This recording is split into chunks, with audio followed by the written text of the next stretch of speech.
नमस्कार दोस्तों, आप सभी का हमारे YouTube चैनल में स्वागत है। चाहे मनुष्य कितना ही प्रयत्न कर ले, लेकिन वह कभी अपने कर्मों से बच नहीं सकता। जैसी करनी वैसी भरनी, यह वाक्य तो आपने सुना ही होगा। अर्थात जैसे आप कर्म करोगे वैसा ही आपको फल भी प्राप्त होगा। लेकिन मेरा एक प्रश्न है, क्या आप इस बात पर यकीन करते हैं कि जैसा आप कर्म करेंगे वैसा ही आपको फल भी मिलेगा? अब आप में से अधिकतर लोगों के मन में यह प्रश्न जरूर उठ रहा होगा, क्योंकि इसमें पूछने वाली बात क्या है, यह तो सत्य ही है कि जैसे हम कर्म करेंगे वैसा ही हमें फल भी मिलेगा। लेकिन एक बार के लिए आंखें बंद करके अपने आप से यह प्रश्न कीजिए, देखिएगा कि आपको इस प्रश्न का उत्तर स्पष्ट से नहीं मिल पाएगा। कहीं ना कहीं आपके मन में एक संशय जरूर होगा कि क्या यह बात सच है या झूठ। दोस्तों, आज इस कहानी से हम समझेंगे कर्मों का खेल, आखिर अच्छे कर्मों का फल अच्छा और बुरे कर्मों का फल बुरा कैसे होता है। बहुत समय पहले की बात है, किसी गांव में एक बहुत ही ज्ञानी पंडित रहता था। एक दिन वह अपने बचपन के दोस्त से मिलने के लिए दूसरे गांव में जा रहा था। उसका वह दोस्त बचपन से ही गूंगा और एक पैर से अपाहिज था। उसे पंडित के गांव से उसके दोस्त का घर काफी दूर था। वहां जाने के लिए बीच बीच में कई सारे छोटे छोटे गांव पड़ते थे। पंडित रास्ते में अपनी धुन में चला जा रहा था। चलते चलते उसकी मुलाकात एक व्यक्ति से होती है। रास्ते में उसे एक आदमी मिलता है जो ऐसा लगता था कि वह किसी का इंतजार कर रहा था, और वह भी पंडित के साथ चलने लगता है। उसे आदमी को देखकर पंडित बहुत खुश हो जाता है। उसने सोचा, चलो अच्छा हुआ, साथ साथ चलने से उसका सफर आसानी से कट जाएगा। बात की शुरुआत करने के लिए उसे पंडित ने उसे व्यक्ति से उसका नाम पूछा, तो उसने अपना नाम धर्मराज बताया। पंडित को यह नाम कुछ अजीब सा लगता है, लेकिन उसने नाम के विषय में कुछ और पूछना उचित नहीं समझ। दोनों धीरे धीरे साथ में चल रहे थे। तभी रास्ते में एक गांव आता है। गांव का प्रवेश द्वार आते ही धर्मराज ने पंडित से कहा, तुम आगे चलो, मुझे इस गांव में एक काम है, मैं तुमसे आगे मिलता हूं। पंडित ने कहा, ठीक है। वह आगे रास्ते में चल देता है।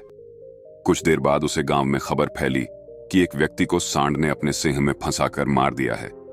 जैसे ही सांड ने उसे व्यक्ति को मारा, ठीक कुछ ही देर में धर्मराज पंडित के पास आ गया और फिर दोनों चलना शुरू कर देते हैं और चलते चलते एक दूसरे गांव के द्वार पर पहुंच जाते हैं। उसे गांव के बाहर एक बड़ा और विशाल मंदिर बना हुआ था। वहां पर आराम करने की सुविधा काफी बढ़िया लग रही थी। पंडित के दोस्त का घर अभी वहां से बहुत दूर था और रात भी होने वाली थी। तो पंडित ने धर्मराज से कहा, रात होने वाली है, पूरे दिन चलते चलते थक भी चुके हैं और भूख भी लग रही है, तो यहां पर भोजन करके यहीं पर हम विश्राम कर लेते हैं, फिर सुबह के समय आराम से आगे की यात्रा जारी करेंगे। धर्मराज ने कहा, ठीक है, मुझे इस गांव में किसी को कुछ जरूरी सामान देने जाना है, तुम भोजन करके आराम करो, मैं बाद में आकर भोजन कर लूंगा। इतना कहकर वह वहां से चला जाता है। लेकिन उसके जाने के कुछ समय बाद, कुछ ही देर बाद धुआं उठता हुआ दिखाई देता है और देखते ही देखते पूरे गांव में आग लग जाती है।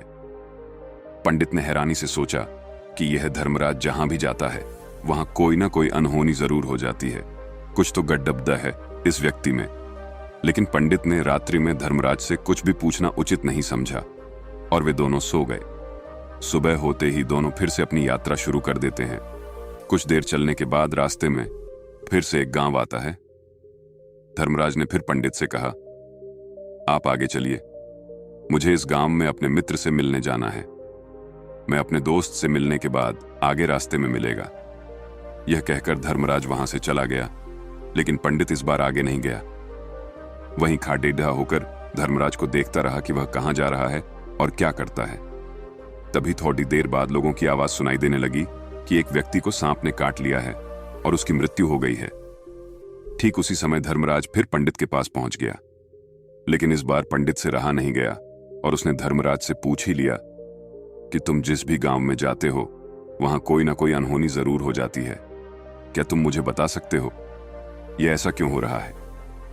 धर्मराज ने कहा, पंडित जी, आप तो मुझे बहुत ज्ञानी मालूम पड़े थे, इसीलिए मैं आपके साथ चलने लगा था, क्योंकि ज्ञानियों का साथ बहुत अच्छा होता है, परंतु आप अभी तक समझ नहीं पाए कि मैं कौन हूं।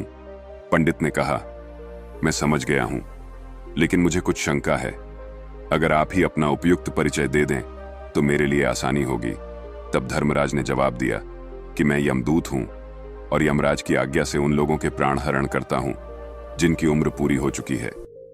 हालांकि पंडित को पहले से ही इस बात की आशंका थी, फिर भी धर्मराज के मुंह से यह बातें सुनकर वह घबरा गया। लेकिन वह हिम्मत करके पूछता है कि अगर तुम सच में यमदूत हो तो मुझे बताओ, अगली मृत्यु किसकी है? धर्मराज ने जवाब दिया, अगली मृत्यु तुम्हारे इस मित्र की है जिससे तुम मिलने जा रहे हो, और उसकी मृत्यु का कारण भी तुम ही बनोगे। ये बात सुनकर पंडित सहम गया और सोच में पड़ डिडीएच गया कि अगर सच में यह धर्मराज का दूत हुआ तो उसकी बात भी सच होगी और उसके कारण मेरे बचपन के सबसे अच्छे मित्र की मृत्यु हो जाएगी। तो सबसे अच्छा तो यही होगा कि मैं अपने मित्र से मिलने ही ना जाऊं।